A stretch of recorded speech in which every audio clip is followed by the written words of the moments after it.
mana nuko wafashaga na sogokuruza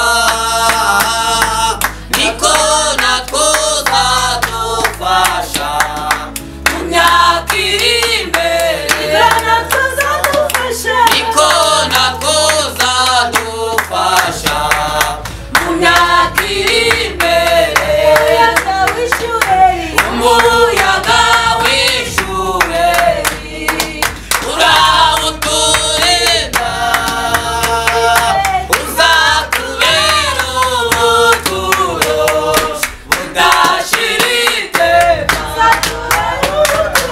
uzatubera ubuturo budashira iteka mana wadutabaraga mu minsi ya kera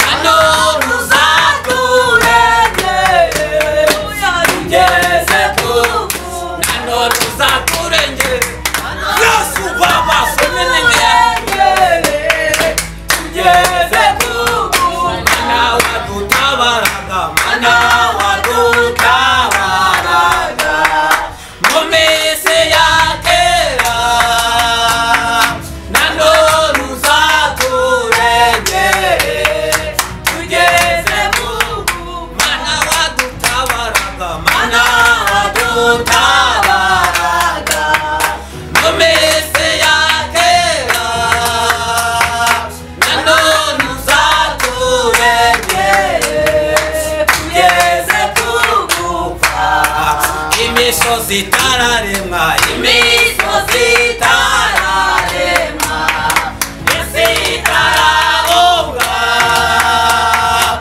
uhereye kera kose nibwo wahoze kera kose uhereye kera Yesu baba zonenenge yatoteze urasa nevo baba we Yesu salame nyansi gloria zonenenge yatoteze nevo Yesu baba zonenenge yatoteze nevo rekuzubane nakwe we baba Yesu Kristo zonenenge yatoteze nevo rekuzutugirire neza rekuzutwandika imbaraga we Yesu baba tarame nyansi gloria zonenenge yatoteze nevo ubane nakwe kandi utugirire we Yesu baba Yesu Kristo zonenenge yatoteze ati bwoko bwacu ati mbabwire ngo ndi Uwiteka Yesu baba zonenenge yatoteze nevo ati mbabwire ngo ndi hagati muri we Yesu baba turabakiriye kuri forum y'igitoki cy'umukwe kuko mubimenyereye tubagezaho ijambo ry'Imana amazina nasanzwe ni Hakizimana Bosco nkuko mubimenyereye dufite abavuga butumwa dufatanyije umurimo biteguye kuja babagezaho ijambo ry'Imana umunsi ku munsi bahaguruka bakabasuhuza bakanabibwira Imana ibahumugisha. Haleluya. Amen.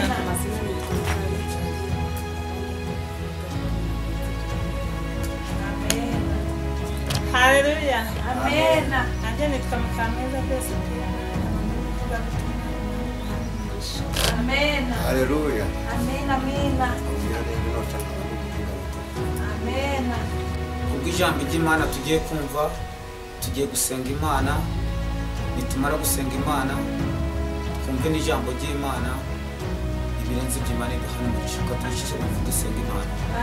Mana nziza turagushimye turaguhimbaje uri umukozi w'umuhanga uruwera izina ryawe nirihabwe icyubahiro jambo ryawe uravuga ngo ngabasi Imana yo bazakomera nibamara gukomera bakora iby'ubutwari ndahagarika imyuka mibi mu izina rya Yesu Kristo ndategetse mu izina rya Yesu jambo ryawe ni umuhigi rirahiga kandi rikavumbura nyiri ibihe rero ijambo tugiye kumva reka rice riteguca amaboko ngo rihinguke mu kundi aho koresha imizi imitima yacu reka uzubane natwe reka uzuturinde reka uturinde Satani umwanzi usahura mu izina rya Yesu Kristo uhereye umunsi ndafunga amarembo y'ikuzimu mu izina rya Yesu Kristo uhereye umwanya ndasengera ijambo ryawe rirera, ijambo ryawe rikomeza abababaye, ijambo ryawe rikomeza abakomeretse mu mitima, ijambo ryawe n'impamba n'urwego bizatugeza iwawe mu ijuru. Reka uze utugirire neza kandi udutabare, tugusaba icyo ugatanga byinshi, tugusaba isuku n'abera mu izina rya Yesu. Amen. Tugiye gusoma ijambo ry'Imana, Matayo 7 umurongo wa 7. Haravuga ngo mukomange musugururirwa, musabe muzahabwa, mushake muzabona. Imana y'amahoro ibagirire neza, Imana y'amahoro zibatabare. Amen. Jambo ry'Imana yavuze ngo icyanditswe kiravuze ngo musabe muzahabwa, mukomange musugururirwa. Uyu munsi wa none wadukurikiye kuri From TV, komanga urugururirwa, komanga usugururirwa. Icyifuzo umaranye iminsi, icyifuzo umaranye imyaka n'imyaniko, waragiye ku misozi winjira mu buvumo biranga, ariko Imana y'amahoro ije kugusubiza mu izina rya Yesu. Amen. Genda ukomanga usugururirwa mu izina ryanjye, mu izina rya Yesu. Fata ikibazo cyawe cyakunaniye ugitereka imbere y'Imana. Yewe mugaragu w'Imana, mujakazi w'Imana, fata ikigeragezo cyawe cyakunaniye ugitereka imbere y'Imana. Byanga byakunda Imana izakugirira neza. Imana igiye kugusubiza mu izina rya Yesu.